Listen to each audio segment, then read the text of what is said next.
Hey guys, here we are. It is happening, day 0 of E3, the coolest week in gaming of the whole entire year. Now you probably already know who I am and what show you're watching, so let's jump right into a roundup of the EA, Microsoft and Bethesda press conferences.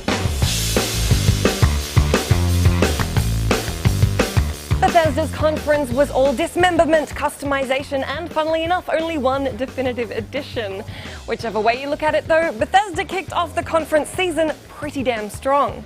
The presentation began with a heavy dose of blood and gore in Doom. Bethesda showed off the single and multiplayer, plenty of gruesome demon variants, guns that packed more than a punch, and melee attacks which proved the age-old adage, there's more than one way to chainsaw through a demon.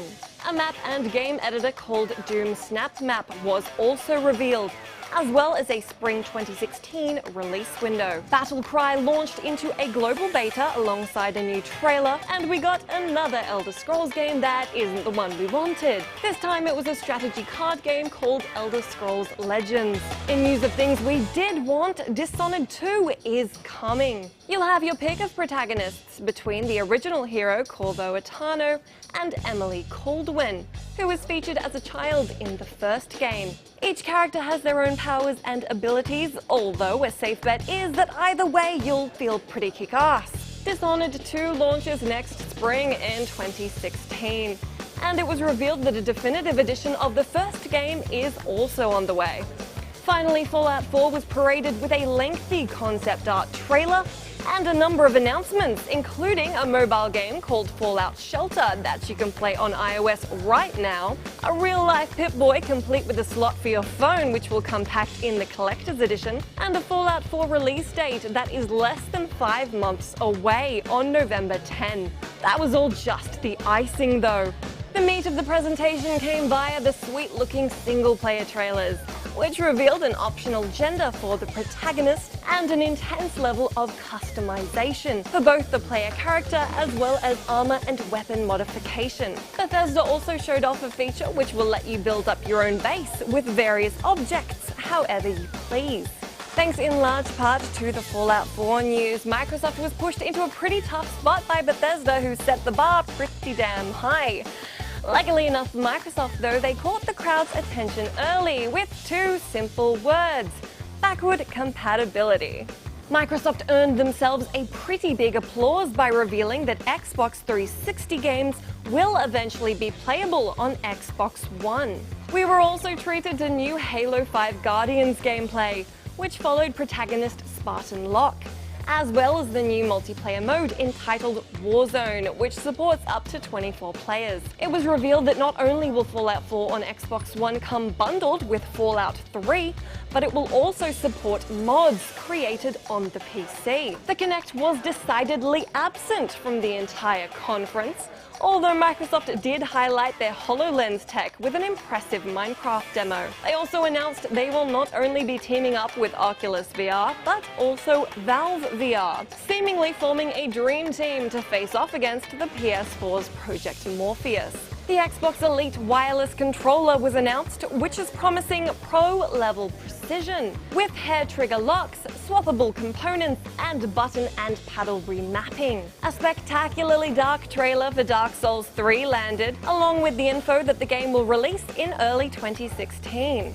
Other new announcements included Gears 4, and 2 interesting offerings from Rare. A Rare Replay collection featuring 30 classic titles for $30, and a pirate-themed multiplayer game called Sea of Thieves. Microsoft also dropped a death-defying new Rise of the Tomb Raider trailer, subsequently revealing that the game will land on November 10. And yes, that is right alongside Fallout 4. A new trailer landed for Forza Motorsport 6, alongside announcements for Keiji Inafune's Recore and Ion, a space game by the creator of DayZ. Ubisoft confirmed that an Xbox One exclusive beta for Tom Clancy's The Division will land in December. And as for Rainbow Six Siege, free copies of Rainbow Six Vegas and Vegas 2 will be packed in with the game at release. In the realm of definitive editions, Gears of War Ultimate Edition is on the way. designed to run at 1080p and 60 frames per second. Microsoft's presentations proved that devs have also well and truly discovered colors outside of green, gray, and brown, which is pretty exciting for everyone. Microsoft didn't end on a spectacularly exciting note, but with the intriguing HoloLens and backward compatibility reveal still hanging in the air, everyone was keen to see what N7 and wall-running delights EA was going to come up with. EA started and ended their conference very strong, with a glimpse of Mass Effect Andromeda launching the show, and an epic Star Wars Battlefront moment to cap it all off. The middle bits, and your ability to stay awake during them, were fairly dependent on how into sports games you happen to be. Andromeda's in-engine gameplay confirmed the Mako's return, which is hopefully no longer a trundling pile of crap, as well as the use of jetpacks and a release window within the holiday season of 2016. You'll play as a human of either gender exploring the distant Andromeda galaxy. EA went on to show a slick demo for Need for Speed with the addition of a November 3 release date, before switching gears to debut a charming puzzle platformer called Unravel, featuring a little woolly dude called Yanni. Star Wars The Old Republic is getting a new story-rific expansion called Knights of the Fallen Empire, a title that slightly stings for those of us dreaming of Knights of the Old Republic 3. Sports game fans had new trailers to check out for NHL 16, FIFA 16, and NFL 16, among others. And NBA Live 16 showed off an improved app that scans your face to put it in the game. The presentation for Mirror's Edge Catalyst was a welcome relief for you non-sports game fans. It consisted of actual gameplay videos and the reveal that the game will feature free-roaming gameplay, devoid of loading screens or levels. EA also announced a February 23 of 2016 release date for Catalyst.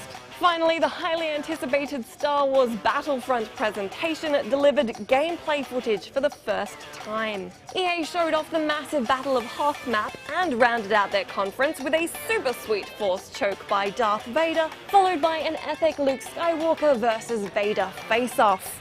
For everything I haven't managed to cram into this horrendously long GameSpot news episode, be sure to head to GameSpot.com for all our latest news and trailers.